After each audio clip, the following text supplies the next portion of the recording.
Right, we're going to Westmoreland where we'll find Giles Whitehead with an excellent piece entitled The Briefcase Club and Other Stories.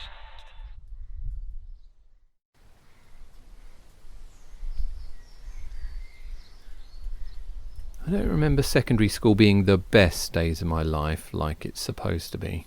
Looking back at those teenage years, I think I was pretty much clueless about everything I did and wandered round in a bit of a daydream. In the early years of secondary school, I had a few friends. There was Wheelchap, Heafy Chiefy and Scaife, and I was immediately christened Charlie. I think we possibly all came together because we all had briefcases, or at least I was envious of their cases and soon put one on my Christmas list so I could be accepted into the Briefcase Club. I found a briefcase very satisfying. The way you place it squarely on a table, that lovely click of the catches as they spring open. It really did keep your pens and calculators organised and your books nice and flat. I can't imagine why we didn't get bullied, but we didn't. Well, only rarely. Or possibly we did and I just didn't notice. Scaife would occasionally try to get a rise from others by randomly making provocative comments to groups of other boys and then shouting "Peg it!" to the rest of us, but nobody ever rose to the challenge. Scaife was into electronics and was always saying that he was going to add wheels and a motor to his briefcase so he could ride it around between lessons. And I never did see that idea reach fruition. I think it must have been the time when Last of the Summer Wine was at its height of power, because I can remember us all using the phrase "Hey up" as a greeting, like we were old Yorkshire men with flat caps. There was a big array of teachers with very different teaching styles. I liked the teachers who were funny, but there weren't that many of those. And then there were the really old school ones that would actually beat the children with slippers and rulers and such like, but that was rare. One day, when we had a fresh new English teacher, she said, "If you ever have any worries or you're concerned about your mark, don't hesitate to come and talk to me." And it was quite a different attitude than I was used to, and I thought, oh, that's nice. That summer she'd given us a writing project, and I wrote an imaginative story that I was really pleased with. I thought, this is bound to get an A. When it was returned for marking, however, I was horrified to see that I'd received a grade E. Remembering her words, I went to speak to her at the end of the lesson, and was surprised by her reaction. Instead of being kind and understanding, she just glared at me. "Well, how long did it take you to write?" Well, I think I'd spend most of haymaking working it out in my mind, and then I wrote it all down in about 45 minutes. So, taking her question literally, I just said 45 minutes, and then she snatched the paper. Perhaps she thought I said 4 to 5 minutes. And she said she would get it remarked. And sure enough, the story came back next lesson, apparently remarked by one of her colleagues. The story, however, had now been awarded a grade F. Another marking drama I inadvertently found myself embroiled in was when I'd completed some chemistry homework that had some mathematical focus, and I had repeatedly put the decimal point in the wrong place.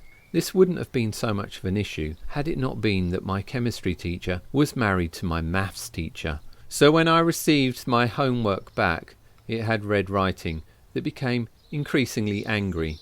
Decimal point in wrong place. Decimal point in wrong place. Decimal point in the wrong place. Decimal point in wrong place. Wrong, wrong, wrong. I have just had a massive argument with my wife. You are now in detention.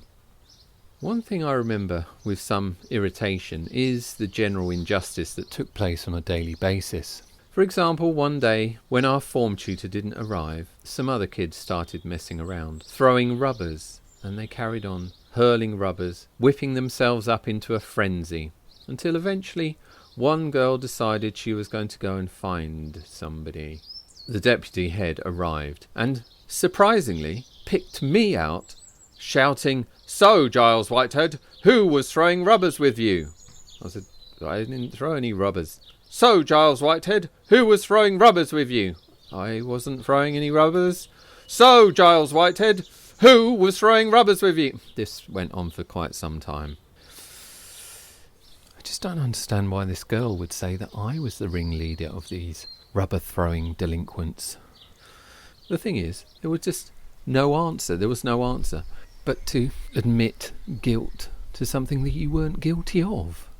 At a later point, I made another friend called Kerry, who was a fellow creative. We used to draw our own comics and make our own comedy recordings on a clock radio cassette. The sound quality would have definitely been atrocious, but we didn't realise at the time, or didn't really mind. We just had fun messing about, pressing play and recording ourselves making silly voices of all the made-up characters and making stupid scenes that would generally be inspired by Kenny Everett or the Young Ones. It was Kerry that introduced me to the world of home computing, and so a large chunk of my teenage years was consumed by the Sinclair ZX Spectrum 48K, and that was the powerful one. Some people had the 16K. I loved that ZX Spectrum. A little black computer with rubbery keys, the spectrum of colours running across the corner.